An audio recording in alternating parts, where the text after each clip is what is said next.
J'ai tué François Royac. Et je viens me constituer prisonnier.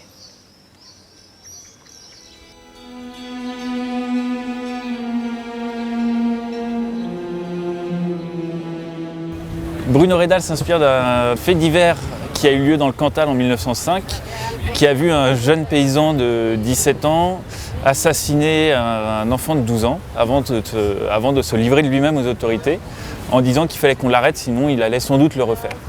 Et en prison, des médecins ont étudié son cas pour savoir s'il était fou ou pas. Ils lui ont demandé d'écrire ses mémoires en parallèle d'une série d'entretiens qu'ils ont fait avec lui. Et j'ai retrouvé tous ces textes, le rapport des médecins ainsi que les mémoires de Bruno. Et je m'en suis servi pour raconter l'histoire de ce jeune homme, de ses 6 ans jusqu'au meurtre, pour essayer de saisir quelque chose de ce personnage assez complexe et ambivalent. On nous a dit que vous étiez un excellent élève et que vous étiez aussi très travailleur. Eh bien, j'aimerais que vous fassiez un travail pour moi. Je voudrais que vous écriviez le récit de votre vie, vos mémoires en quelque sorte. Il a écrit environ une centaine de pages, j'en ai gardé on va dire 8-10 pour constituer la voix off qui fait tout le film. Et les seules choses, je me suis permis de couper dedans, de raccourcir et tout ça, mais j'ai rien inventé. Moi, ce qui m'intéressait dans ce personnage, c'est qu'il est assez unique. C'est un tueur en série qui n'a tué qu'une seule fois. C'est un jeune paysan qui veut devenir prêtre pour s'extraire de sa condition, mais pas pour aider les siens, les proches, c'est vraiment pour ensuite pouvoir être de nouveau, lui, en position de domination. C'est un jeune homme qui était chétif, timide, introverti, qui avait l'air assez banal, qui passait inaperçu. Et je crois que c'était un beau personnage de cinéma parce qu'il ne se dévoile pas tout de suite et parce qu'il est tout le temps en rétention et en lutte contre lui-même. Mes camarades avaient quant à eux en partage la fortune, la fierté, la beauté physique. Comme je leur en voulais à cela. Comme je les aurais volontiers fait souffrir. C'est un peu l'autopsie d'un profil psychologique et c'est aussi à travers son parcours, quelque part l'autopsie d'une époque, d'une région, de certains milieux sociaux. Donc en l'occurrence, ça permet de rendre compte de la réalité du monde paysan. Et du coup, le film annonce les choses très vite. Et à travers des réminiscences, on revisite toute l'enfance, bien sûr on fait des choix, mais toute l'enfance et la jeune adolescence de Bruno Redal jusqu'au moment fatidique où il commet le meurtre. C'est un peu le début du profilage scientifique, psychiatrique qui est encore en place aujourd'hui, qui s'est beaucoup affiné depuis, mais c'est le début de ça. Donc c'est un film à la fois très romanesque dans la trajectoire de ce jeune homme, et à la fois, faut pas le prendre au mot, mais c'est très documentaire. C'est compliqué quand on joue une sorte de psychopathe de ne pas vouloir partir trop dans Shining, quoi. Et Dimitri, moi à la base je voulais un autre comédien, une sorte de perle rare, un joyau brut trouvé dans le Cantal, en Aveyron.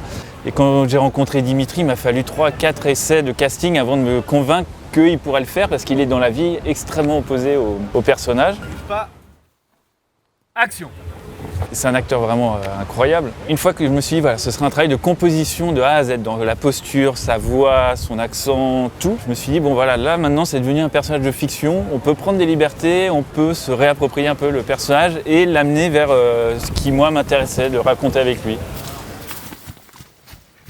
Je l'ai travaillé, Bruno Redal, d'une manière déjà corporelle. J'aime bien travailler les rôles comme un danseur, c'est-à-dire trouver déjà la posture de mon personnage avant de commencer à travailler l'addiction. Donc déjà j'ai travaillé le corps et après j'ai travaillé l'accent et après vraiment sa psychologie.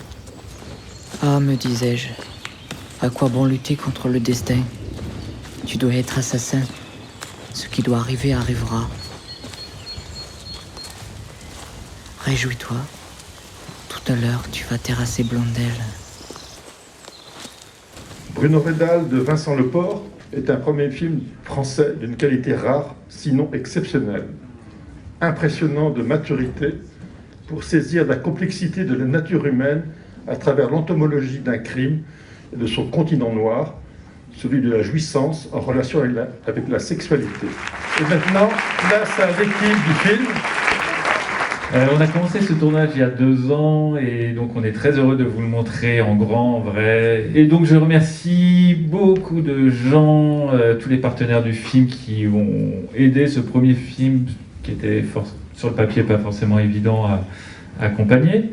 Le fait d'être sélectionné à la Semaine de la Critique pour un premier film, c'est quand même une superbe récompense, non seulement pour moi, mais pour toute l'équipe, les comédiens. Il y avait beaucoup de comédiens en plus dont c'était le premier film. Donc pour eux, je suis vraiment très content qu'ils soient vus comme ça dans une grande salle, dans ce festival. C'était un film à petit budget, donc pour un film d'époque, il faut avoir une équipe soudée, talentueuse et généreuse, et ça l'a été, et du coup c'est aussi une récompense pour eux, donc voilà, l'effort collectif est récompensé, donc c'est sympa.